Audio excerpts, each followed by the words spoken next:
여러분 안녕하십니까?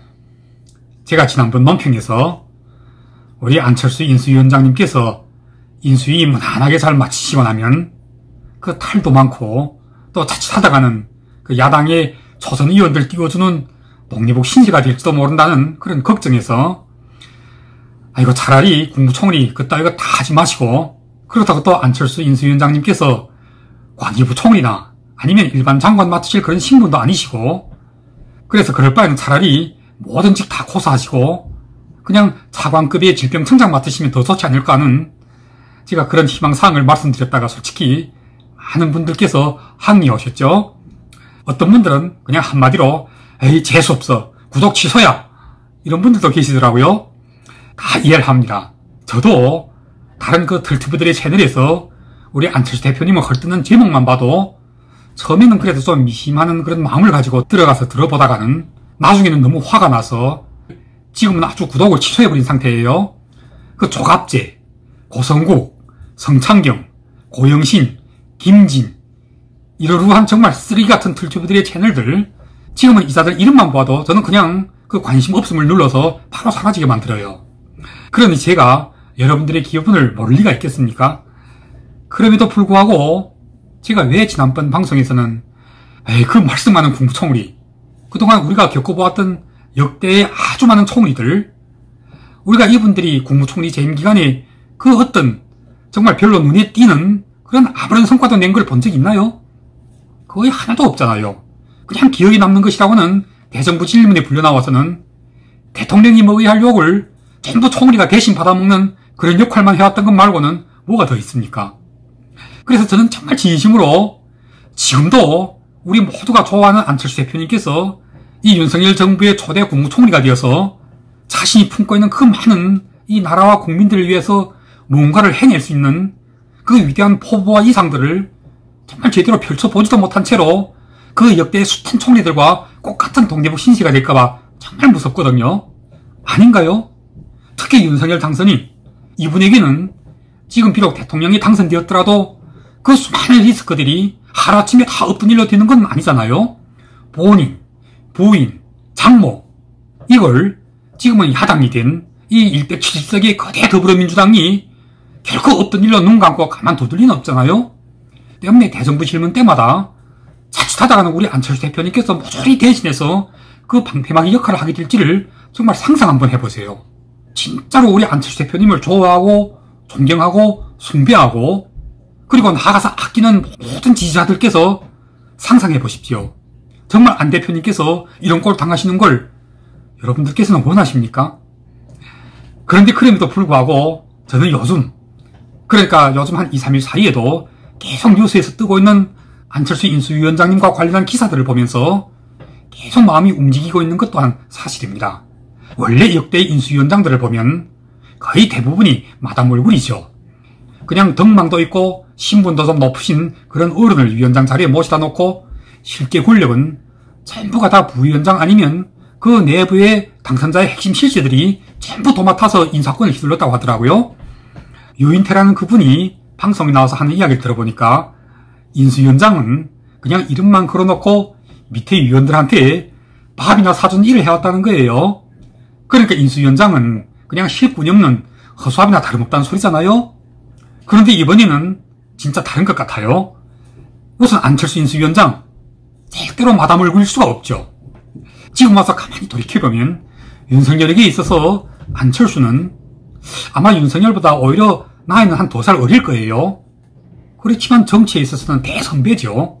윤석열이 검사 시절에 벌써 안철수 대표님께서는 윤석열을 찾아가서 비례대표를 영입까지 하려고 했던 적이 있었잖아요. 그리고 후에 윤석열은 또 검찰총장을 그만두고 정치에 정식으로 입문할 때도 가장 먼저 찾아뵀던 분이 누굽니까? 다름 아닌 바로 안철수 대표님이시잖아요. 제가 보기에 윤석열 본인이 우선 먼저 안철수 대표님의 팬이었던 것 같습니다.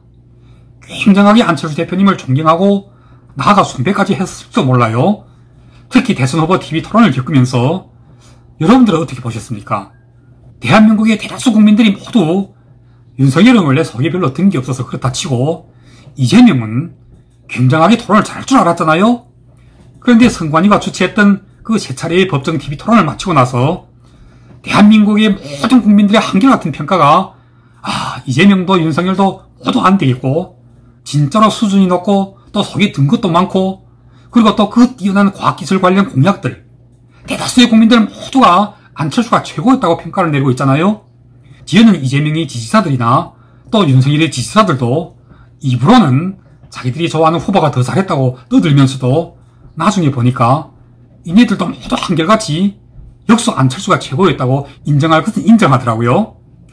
그러니 윤석열이나 이재명이나 이네들 본인들이야 바보가 아닌 이상 왜 속으로 생각이 없겠습니까? 저는 틀림없이 윤석열이나 이재명이나 이네들 모두 당시 안철수 후보님의 과학기술 공약을 엄청 부러워했고 또 욕심내지 않았을 리가 없다고 보거든요. 여러분들 모두 기억하시죠? 제가 여러 차례 논평에서 안철수는 차라리 이재명과 손잡는 게 훨씬 더 좋다고 주장했던 바가 있었잖아요. 그건 이재명이 좋아서가 아니라 170석의 국회의원을 가지고 있는 더불어민주당이라는 이 거대 세력 때문이었던 거예요. 이런 거대 의석을 가진 여당이 힘이 뒤를 받쳐주면 그럴 때는 안철수 대표님께서 국무총리를 맡아도 진짜로 많은 일들을 아주 쉽게 해낼 수가 있지만 그게 아니라면 그건 진짜 어려운 겁니다. 그러니까 보세요. 엊그저께 보니까 벌써 한 사나흘 됐는가요? 문재인 정부의 국무총리를 그대로 유임시키면 더 좋을 것이라는 그런 황당한 말도 되지 않는 헛소리가 기사에 뜨고 있잖아요. 거기다가 더 한심한 것은 원희룡까지 나서서 이거 정말 좋은 아이디어라고 극찬까지 하지 않나? 그것도 또 모자라 국무총리 할 사람이 얼마든지 더 있다는 거예요. 아니 박주선이, 김병준이 거기다 윤희숙의 이름까지 함께 거론더니 이게 지금 무슨 꼬락서니들이에요? 생각해보세요. 아니 땡 굴뚝에서 연기가 날 리는 없잖아요. 이건 벌써부터 특히 국힘당 내부와 그리고 윤핵관들을 중심으로 권력과 자리에 대한 탐욕들이 만들어내고 있는 그 잡음이 아닐 수가 없는 것입니다. 패배주의라도 이런 패배주의가 어디 있습니까? 자기 정부의 국무총리도 하나 만들어낼 힘과 능력에 앞서서 그 자신심마저 없는 정부라면 이런 정부는 금방 무너지게 되어 있습니다. 손자편법에 선승 이후 구전이라는 그런 유명한 명언이 있잖아요. 이기는 군대와 지는 군대의 차이점은 바로 여기에 있는 것입니다. 지뢰 겁부터 집어먹고 자기 정부의 국무총리도 만들어낼 능력이 없어서 적측의 국무총리를 통합이라는 명분 하에서 유임시키는 것이 좋겠다는 이건 그냥 한치 앞에 이기게만 빠진 아주 얄팍한 그야말로 독이 되는 그런 더러운 꾀가 아니면 뭐겠어요? 원희룡 같은 자들의 수준과 한계가 바로 여기에 있는 것입니다. 선승 이후 구전, 이기는 군대는 먼저 이길 수 있는 상황을 다 만들어 놓고서 싸우는 군대인 것입니다.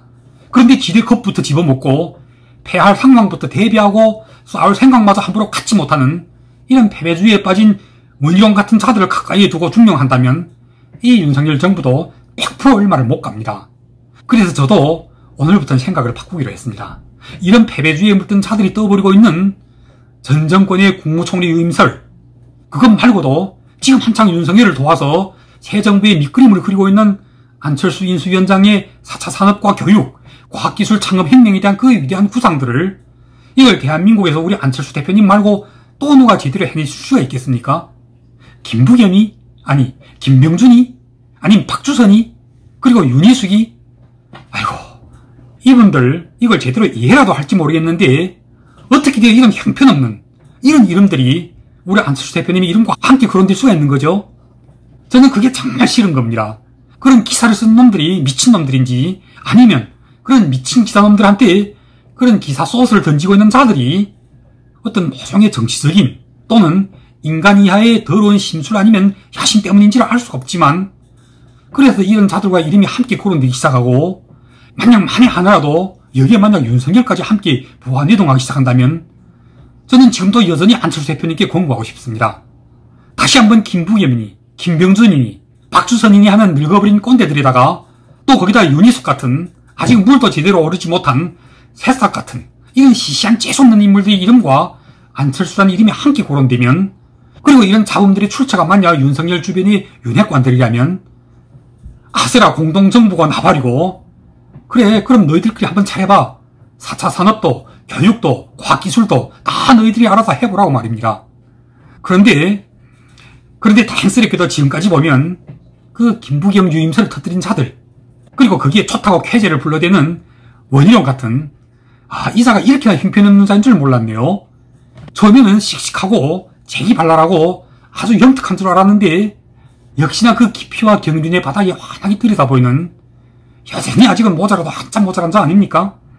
다행스럽게도 이런 자들의 헛소리가 지금까지는 인수위 내부에서 거의 아무런 물방울 정도도 튕겨내지 못하고 있음을 볼 수 있어서 그나마 안심은 되는군요.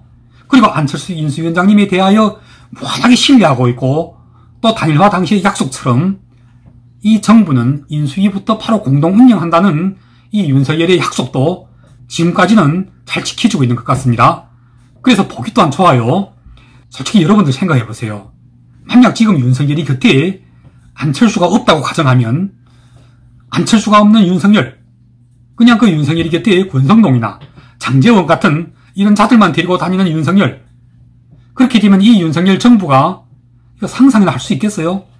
진보 쪽 농객들의 이야기를 들어보면 이 자들은 모두 어떻게 벼르고 있느냐 하면 6월의 지방선거에서 자기들이 만약 경기도를 지켜내면 이 경기도가 이재명의 소굴이잖아요. 이번 대선에서 경기도 윤석열이 뭐 이겼어요. 거기다가 소굴도 또한 어떻게 될지 모릅니다.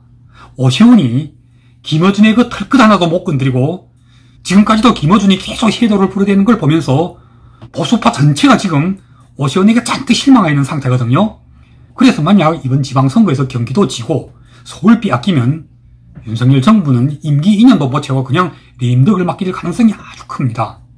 때문에 이걸 막아낼 수 있는 윤석열 정부의 유일한 가장 유력한 무기는 다름 아닌 바로 안철수가 진짜로 제대로 된 실권과 실력을 행사하는 국무총리가 되어서 윤석열 정부의 모든 권력 그리고 내각 전체가 하나같이 일사불란하게 안철수를 사령탑으로 하는 코로나 방역과 4차 산업혁명, 바로 이걸 성공시키는 것입니다. 지금 코로나에 감염된 국민들의 수가 지난번 논평 때까지만 해서 30만 명을 돌파했던 것이 오늘 아침에 보니까 지금은 불과 이틀 사이에 60만 명이 되었다잖아요. 지금 이 속도대로라면 100만 명도 당장이에요. 그런데 기사를 보니까 지금 이 코로나 방역은 문재인 정부가 완전히 손을 놓은 상태로 국민들 모두가 각자 도생하고 있다잖아요. 이 지금 무슨 상황이 어떻게 이 지경까지 온 거죠? 마무리하겠습니다. 지난번 논평에서 제가 말씀드린 바 있지만 시대가 영웅을 낳고 영웅이 시대를 만듭니다. 이 나라와 이 나라의 국민들이 지금 당장 급한 것은, 그리고 당장 필요로 하는 가장 큰 인물, 가장 위대한 인물은 임금 선조가 아닌 12척의 배로 침략군을 막아 싸워줄 수 있는 이순신 같은 인물인 것입니다. 이 정부가 사령탑으로 내세워서 전폭적으로 믿고 후원해야 할 위대한 장수는 무슨 김한길이니 김병준이니 박주선이니 하는 이런 늙은 꼰대들, 또 무슨 원희룡이니 윤희숙이니 하는 아직은 덜 익은 이런 과일나무들이 절대로 아닌 것입니다. 지금 당장 안철수가 없으면 윤석열 당선인 큰일 납니다. 대선 전에도 안철수가 단일화해드리지 않았더라면 지금의 당선인은 윤석열이 아닌 이재명이었을 것입니다.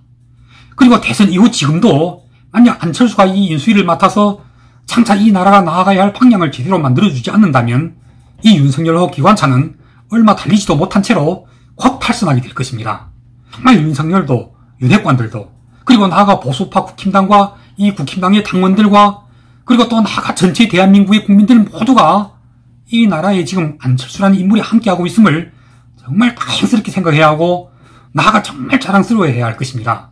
코로나 방역이 다 무너지고 확진자가 이제 30만을 넘어서 60만 명을 돌파하고 있고 곧 100만 명을 눈앞에 두고 있는 때입니다. 그래서 경제도 다 망가지고 나라 부채가 1000조를 넘어섰고 미래 먹거리도 다 떨어졌어요. 자, 이런 때에 이걸 돌려세울 수 있는 대한민국에 현존하는 정치인들 가운데 이 방면의 지식과 경륜에 있어서 가장 뛰어난 안철수에 대하여 지금까지도 만약 안철수에 대하여 함부로 헐뜯거나 비방하거나 또는 시샘하고 질투하는 자들이 있다면 그런 자들은 정말 인간도 아니죠. 한마디로 나라의 역적이고 국민들의 공적이 될 것이라는 점을 명심해야 할 것입니다. 마지막으로 한마디, 윤석열 안철수, 안철수 윤석열 이 철석연대 진짜 한 번쯤 기대해 볼 만합니다. 지금 계속 조금씩 점점 더 보기도 좋고 점점 더 멋있어져 가고 있군요. 그럼 오늘 방송은 여기까지 하겠습니다. 아주 빠른 시간 내에 다시 또 찾아뵙겠습니다. 감사합니다.